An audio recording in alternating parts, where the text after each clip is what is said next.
when we talk about staining, we said why we use stains. We use stains to bring in contrast. So there are two types of stain that we use in our microbiology labs. So there, one is called basic dyes or basic stains, and the other is called acidic. So in basic stains, usually most of the times we use basic stains in labs. Why? Because basic stains are going to stain the cell, bacterial cell. And how do they stain the cell? The basic dyes, they have a positive chromophore ion in them. So the bacterial cell is negative. Okay, bacterial cell wall is negative. So the negative ion gets attracted to the positive dye chromophore, and that's when it can stain the bacteria. But then at the same time, in certain cases, we have to use the acidic dyes, especially when we are dealing with negative stain or with capsule stain. I know you guys haven't done the capsule stain here, but still you need to know a little bit the use of the acidic dyes. So acidic dyes have a negative chromophore in them. Okay, so that's why what they do is they repel the bacteria, and that's why if you use an acidic dye, it cannot stain the bacteria. So that's why we perform negative staining, so that we can stain the background, and then bacteria, especially the ones that have capsule, they can kind of shine against the dark background. They almost look like stars glowing in the night. Okay, that's how the capsule slide usually looks like. Okay. So for making any slide, the first step is to make a very good smear. Okay, that's the first step. So how do we make a bacterial smear? We take a loop full of bacteria.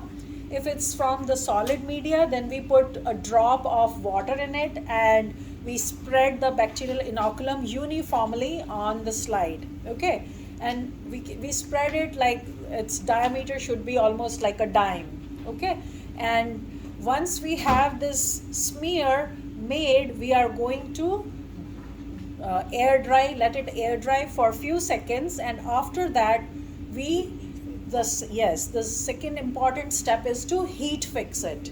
When we heat fix that, what are we doing here? We are running it on the flame for few times until we see no more water in it. Like basically it turns when it becomes completely dry. So what is the purpose of heat fixing? The purpose is that you are coagulating the proteins that are present in the bacterial peptidoglycan cell wall. So that way bacteria can stick to the slide, and when we perform the staining procedure where we do the rinsing, the bacteria does not washes off. Make sense? Washes off the slide during our washings. Okay. So when we did simple stain, you guys need to know what is a simple stain versus a differential stain. Okay, so simple stain is when we use only one type of dye or stain. That's called a simple stain. So either we can use crystal violet, or I can use saffronin, just saffronin, or I can use only malachite green, or I can use just methylene blue. Any of these basic dyes that I said, we can use just one of them, and I can make a slide out of it. Okay, I can make a bacterial slide, but since I used only one, so it's going to be called as a simple stain.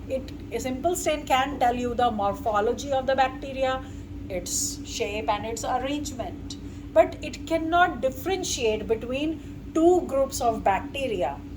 That is why we perform differential staining.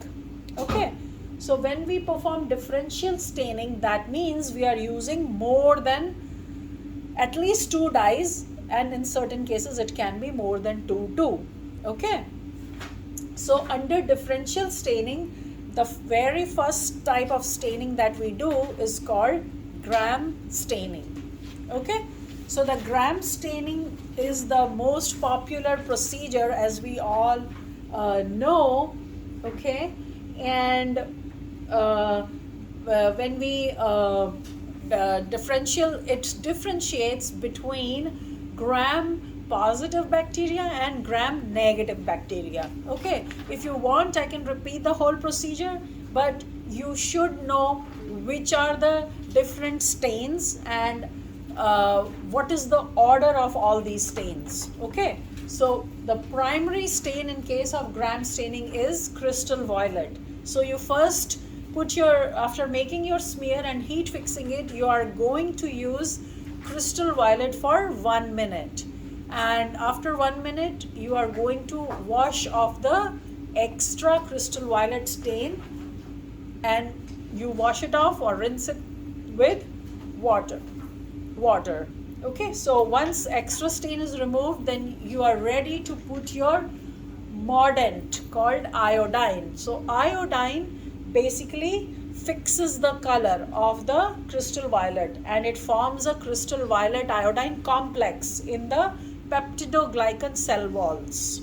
Okay, so here is the difference between gram negative and gram positive bacteria. The gram negative bacteria have a very thin, only one layered peptidoglycan cell wall, whereas the gram positive bacteria have a very thick or multiple layers of peptidoglycan cell walls. So that is the reason, that is the basis of the gram staining.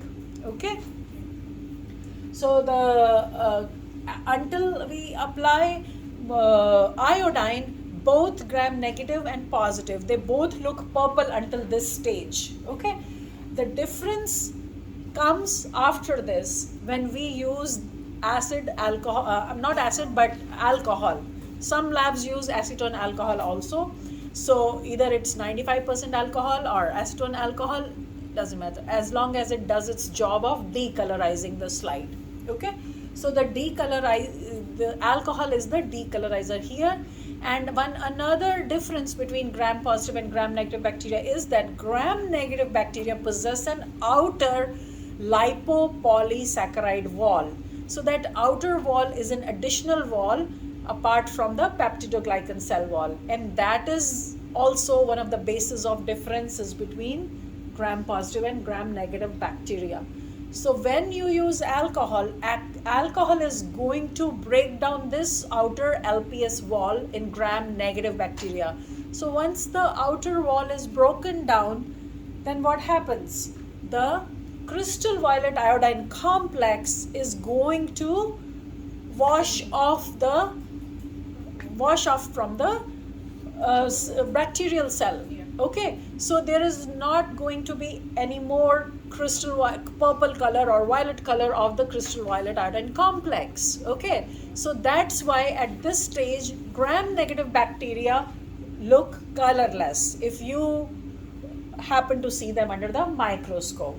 Okay, but the gram positive bacteria, it doesn't make any difference to them because the peptidoglycan cell wall is pretty thick, and they are really held, the stain is really held well inside it. Okay, and because of this discoloration, or the gram negative bacteria need a counter stain, which we use is safranin. So safranin is a counter stain that is used. We stain both gram negative and positive with the counter stain again for 1 minute, and we wash it off, rinse it with water. So at this stage, after drying, our slide is ready to be observed under the microscope. So when we look at the bacteria under the scope, the gram positive will look purple in color because they retained the gram iodine and crystal violet color. Okay, whereas gram negative, they became colorless, and so they are going to show the color of the counter stain, which is safranin, and they will look pinkish in color. So that is the main difference between the gram negative and positive bacteria.